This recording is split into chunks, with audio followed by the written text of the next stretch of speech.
Now the Falls Count Anywhere match. Of course, there's no reason to have that. There's actually not even reason to call anything a Falls Count Anywhere match, since none of these guys in this company use the ring more than half the time anyway. They're all out in the fucking audience, the crowd, the fucking arena, the goddamn environs.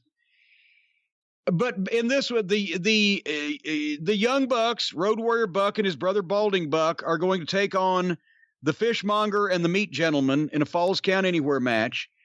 And I wrote they were having too good a show, so the Bucks have to come in and be the sketch comedy segment, and they're going to do some bad improv at the Comedy Store. And lo and behold, the Bucks were looking around for the Fishmonger and the Meat Gentleman and found them in the kitchen cutting meat. Right, because naturally they do their vocation when they are on the road. In the empty kitchen of the empty arena that they're fighting in. See, these fucking, especially the Jacksons, these deluded little pricks with their delusions of grandeur, they convinced somebody to let them do this goofy shit that appeals to a very small subset of wrestling fans, and they have considered themselves now to be geniuses and their shit doesn't stink, so they can basically do anything that they want to do that their little pea brains can come up with that they imagine would be entertaining to people who dislike wrestling, but who like comedy wrestling and comedy bullshit people taking the piss out of wrestling. This is what their fucking mindset, this is who they're appealing to. After Cody has gone out there and put all that work in, after Eddie Kingston has had the match of his life, after MJF has put work in to look like a major league wrestling program, it now degenerates into the Benny Hill highlight show. The Young Bucks have been responsible for more stupid shit on that show than any other executive vice president or person involved with AEW. From the Dork Order, which is all them. They've been responsible for more stupid shit than anybody else in the history of wrestling. They are on par with Shitstain's entire catalog of 20 years of work. And they've only been at this for 9 months. Remember, that's the shit they grew up on. They've never grown up, though. Neither physically nor mentally. I don't know. Road Warrior Buck walks around like he's Moxley or something. Big tough guy. Jesus Christ. So the Young Bucks find the Fishmonger and the Meat Gentleman in the kitchen. And old Butcher and Baker stop before they have the fight to wash their hands in the food preparation sink. Then a bell rang in the kitchen and the double hockey fight started with Rick Knox, the useless referee who looks like a floating corpse. And as I mentioned, all the work that all these other guys have put in, completely down the drain. And so they went out and hurt themselves, actually physically hurt themselves and took risk of injuring themselves seriously to make this look like a fucking major league program so that these two little fucking pricks could come in and jack off and play with their nuts in front of people and ruin everything that those guys that were serious tried to accomplish. And the announcers having to say this match, like this is a match. Two overgrown kids with the power of the pencil because the owner is their friend, and a couple of fairly decent physical specimens that are presented as mid-level fucking wrestling talent have a goddamn 20-minute fight throughout the arena, doing every stupid thing they can think of, nothing plausible, nothing believable, things that no normal human could get up from if they were real, devaluing everything that everybody else does.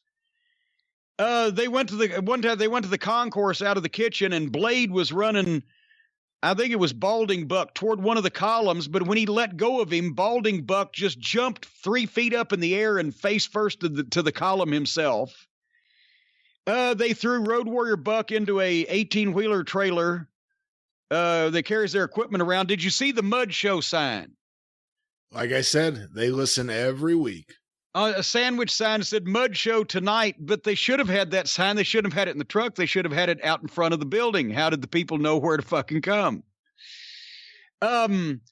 They did bad outlaw location fighting, as everybody does these days. Road Warrior Buck came off the concession stand with a butt drop onto a cookie sheet onto the butcher who was laying on a table and couldn't even break it. So you got a 275-pound man laying on a table, and you, allegedly full grown, you are full grown, Matt. You're as grown as you're ever going to be, so it's full, but it's still not very impressive. Comes off the concession stand with his ass on top of a cookie sheet on top of that guy and still couldn't break the table. Both the Buck brothers super kicked Blade onto the escalator so they get the comedy shot of the escalator carrying him up the stairs to go to the break. That's the way they went to a break, not with action or a cliffhanger that you couldn't afford to look away, but a fucking heel comedically knocked out by two small children and riding slowly up an escalator. That'll keep me hanging on for more.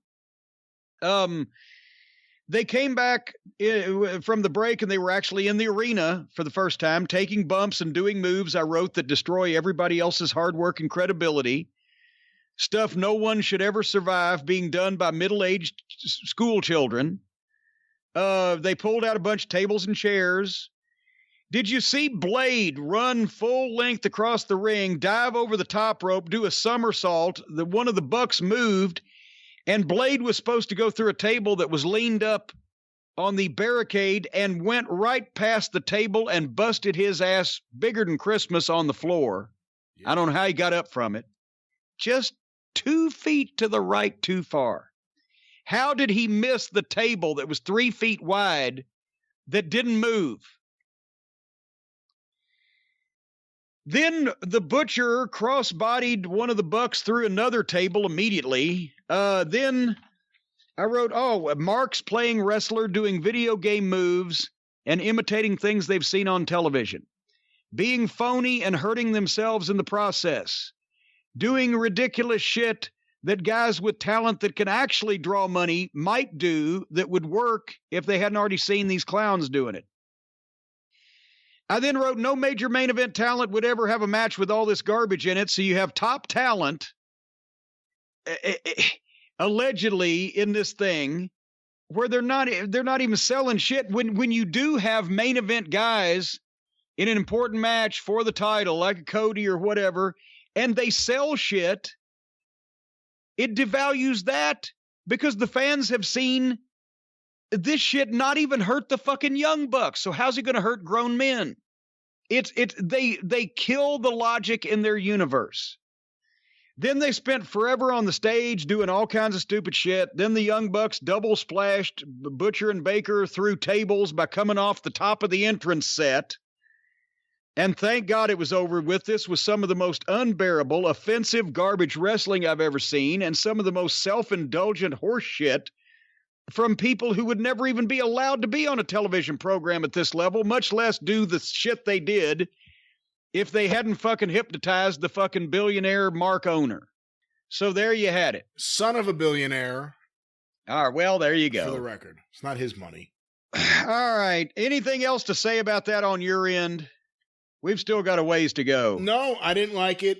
I think the Bucks are the most overrated tag team of all time. I think in general, they just suck. Their match layouts suck. Matt Jackson, Road Warrior Buck, acting like he's the tough guy is the most ridiculous thing in wrestling. The fact that we call him Road Warrior Buck, yet he sells less than the Road Warriors. Yeah, because Animal and Hawk could go down if you hit him with a gimmick. Yeah, no, this guy pops back up from everything. It's completely ridiculous. The other thing is, just beyond the fact that it's the Bucks, as a match, why was this Falls Count anywhere? Was there anything that set up the stipulation? Well, all the 8-man shit they did with the shitty booking where they put the fucking guys that might draw some money in their tag team division as rivals together on the same team and then had fucking FTR. They've buried them against goddamn the fucking underneath teams and stolen their fucking car and, hey, dude, where's my car? Whoever's decision it was that, hey, since we're going to have this match with the Butcher and the Blade, you guys got to start by preparing meat in the kitchen. You're a fucking idiot. Well, yeah, that's a foregone conclusion. Just want to throw that in. Well, how stupid is that? But anyway. I'd like to just say at this point, you know, and we've just said they had some great segments on this program so far, and then they do this. Everybody in AEW that won't just come out and walk up and tell that little Weasley motherfucker what the problem is a fucking idiot. Because there's a few that know, but they apparently won't say. And the rest of them are just happy to be there because nobody else would ever put them on national television.